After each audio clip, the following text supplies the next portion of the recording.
آج کی آیت سورۃ البقرہ آیت نمبر 96۔ زندگی کی محبت میں اتنا غرق ہو جانا کہ موت کی حقیقت نظر انداز ہو جائے۔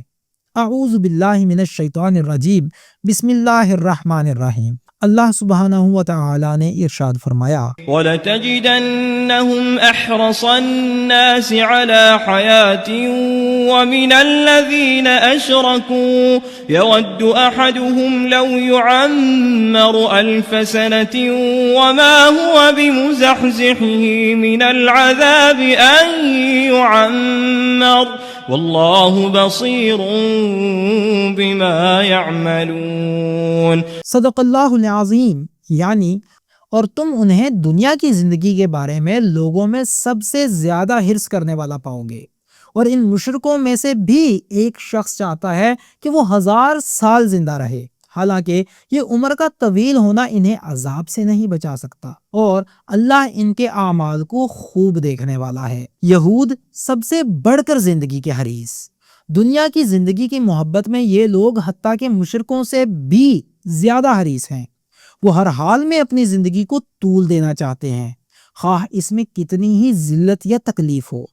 نقصان کے باوجود عمر کی طلب بے خبری کی علامت ہے۔ 1000 سال جینے کی آرزو رکھتے ہیں، لیکن وہ جانتے ہیں کہ اس طویل عمر کا ان کے لیے کوئی فائدہ نہیں۔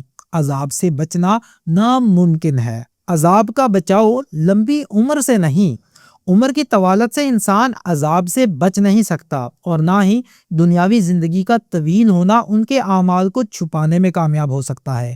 اللہ سبحانہ و تعالیٰ ان کے ہر عمل سے واقف ہے۔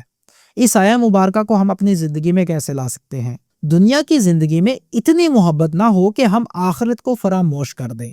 اگر ایمان سچا ہو تو موت کا خوف نہیں، بلکہ اللہ کی رضا اور آخرت کی تیاری کی فکر ہونی چاہیے۔ صرف لمبی زندگی نہیں، بلکہ زندگی کے مقصد اور اللہ کی رضا کی جستجو کی فکر ہونی چاہیے۔ یا اللہ، ہمیں دنیا کی زندگی کے جال میں پھنسنے سے بچا، اور آخرت کی فلاح کی فکر عطا فرما۔